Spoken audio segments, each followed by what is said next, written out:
Good morning. So I'll walk you through the details of one of the additional schemes that have been outlined in today's complaint. So as alleged in the complaint, not long after 1MDB was established in 2009, corrupt officials at 1MDB and their associates began a sophisticated scheme to enrich themselves. In the first 2 years of its existence, more than $1 billion was transferred out of 1MDB to bank accounts in the names of shell corporations. These shell companies were controlled by associates of corrupt 1MDB officials. The funds were stolen under the pretense of having 1MDB invest in an oil exploration joint venture with a foreign partner. On paper, the $1 billion was to be 1MDB's investment in what purported to be natural resource rights. But this wasn't a legitimate investment for 1MDB or for the Malaysian people. Instead, the funds transferred to the shell companies were used for the personal enrichment of the corrupt officials and their associates. They used the money to pay gambling debts at Las Vegas casinos.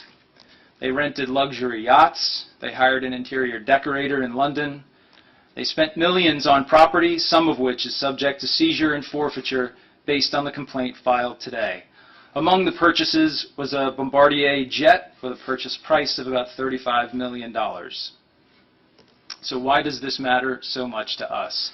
Certainly there's a lot going on in the world right now. Terrorist attacks, violent crimes, serious threats to American citizens and people around the world. Why does a corruption case halfway around the world matter so much to us here today? Well, I'll tell you for a few reasons. First, because some of the profits of these schemes were invested in the United States. And when corrupt officials bring their ill-gotten gains to the United States, they also bring with them their corrupt practices and disregard for the rule of law. And that presents a threat to our economy. It impacts trade and investment. It fuels the growth of criminal enterprises and undermines our fair democratic processes. Second, because the stable, healthy democracies around the world are the cornerstone of global security. The more we can do to help our international partners establish and maintain stable governments accountable to the rule of law, the more we do to ensure U.S. national security. And finally, we do it because the FBI and the Department of Justice and our colleagues in federal law enforcement are uniquely positioned to provide this sort of assistance. The Malaysian people were defrauded on an enormous scale. It's schemes whose tentacles reached around the world. This case is beyond any single agency's ability to effectively investigate. We have investigators and prosecutors with deep experience working matters like this, so our involvement is a natural fit. Last year, we established 3 dedicated international corruption squads based in New York, Los Angeles, and here in Washington. These squads include agents, analysts, and accountants who are experts in complex financial schemes. These specialized teams are showing real results. This is the largest kleptocracy seizure in U.S. history. We hope this investigation will send a message to corrupt officials around the world that no person, no company, no organization is too big, too powerful, or too prominent. No one is above or beyond the law. So at this point, I'd like to thank a few of our partners. First, I'd like to thank our FBI legal attaché offices. These teams are stationed overseas to coordinate global investigations like this. And part of their job is to build strong partnerships so that we can work closely, quickly, and efficiently with our international partners on criminal and terrorist threats. I'd also like to thank our partners with the IRS, with the Los Angeles U.S. Attorney's Office, the Criminal Division here at the Department of Justice, and of course our agents and analysts in the FBI's New York and Los Angeles field offices. This case is ongoing. Corruption, unfortunately, will never be eradicated because, quite frankly, greed never goes away. But we are committed to working with our partners here at home and around the world to do what we can to stop it, to ensure the legitimacy of public officials and to create a level playing field for all. Now I'd like to introduce Chief Richard Weber of the IRS Criminal Investigation Division. Thank you, Deputy Director. Good morning, everybody. On behalf of IRS Criminal Investigation, I'm proud to stand here with the Attorney General to announce the seizure of several real properties and assets in connection with the investigation. One MDB was originally established to drive strategic initiatives for long-term economic development of Malaysia.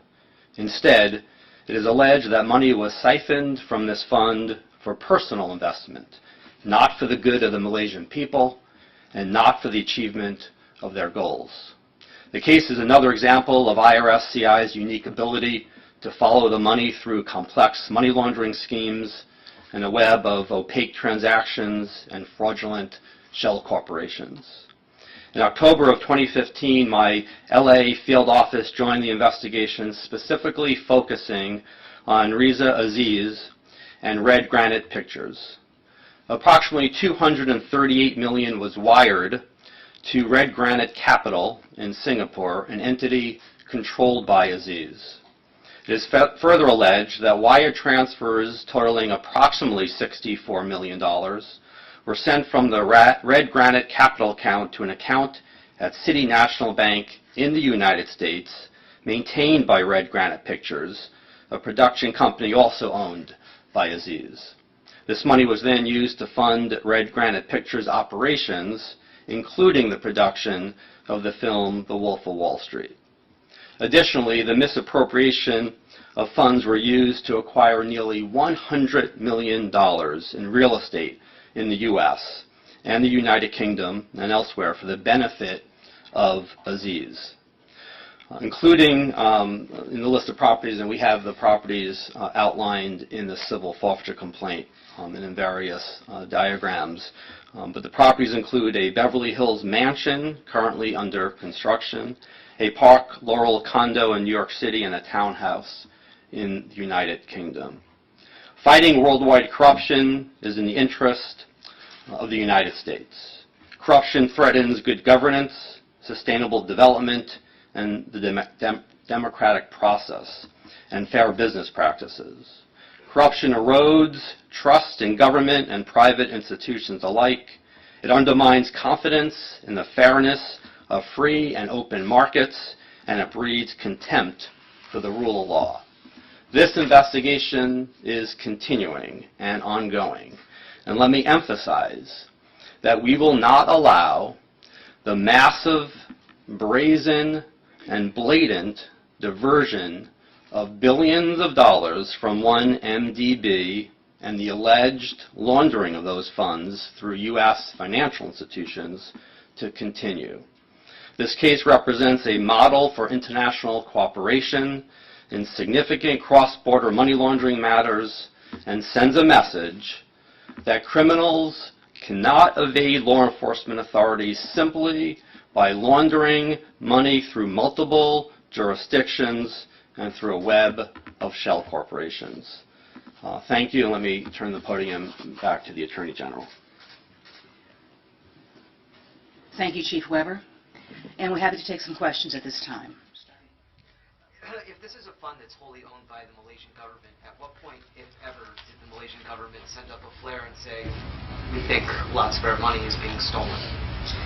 Well, the investigation is ongoing, so we're actually not able to provide a lot of detail now as to when we began looking into this or what precipitated that. When we get to the conclusion of that, we may be able to provide more information about that, but I'm not able to go into that now. The Malaysian officials were aware that projects weren't being funded the way they were supposed to, and that the money that was being raised was not being diverted correctly to the... Well, certainly I can't speak to the state of mind of the individuals at that time. I certainly think that, as we've indicated, people are aware of our investigation and aware of the issues that have been raised there, and it certainly is our hope and goal at the conclusion of this forfeiture process to return the funds to Malaysia. Whether those initial projects are still going to be used or not, we don't know, but certainly they could be used by the government for the benefit of the people there. Thank you. Prime Minister Najib helped set up one IMDb in 2009, and he does not seem to be named in any of the court documents that you filed today. Would you rule out implicating him in any of your future investigations or court filings? No, we don't have a specific comment on anyone who hasn't been named so far, because this is a civil forfeiture complaint. It's going to look a little bit different from what you've seen before. We are essentially describing the tracing of the assets, the use of the funds, and who was involved in the transactions there. So we're not commenting on anyone else who may or may not be named in the matter at this time. Was there some kind of agreement, though, between U.S. prosecutors and the Malaysian government not to name the Prime Minister? Our agreement is only to draft the complaint, as we always do in civil forfeiture matters. You'll see that this is a complaint that is against the actual property or assets as opposed to against an individual. We don't have any announcements on anyone who's not named so far. So this will be a complaint that seeks to restrain and forfeit the specific assets mentioned. And then I'll come to you. If there are $3 billion misappropriated, why are you only seeking forfeiture of $1 billion now? At this point, as you'll see from the complaint, which is rather lengthy, but you'll see from the complaint, we've been able to trace approximately $1 billion as having gone through the U.S. financial systems. And that money laundering essentially gives us the jurisdiction over those assets. We've also been able to locate specific assets in the U.S. and overseas. As also was described, however, and as often is common in corruption cases, a lot of the funds were dissipated, paying gambling expenses, lifestyle expenses, things of that nature, and so a lot of the funds have been dissipated. But as we've noted, this investigation is ongoing, and to the extent that we can, in fact, clearly locate other assets and trace them, we would continue the actions here.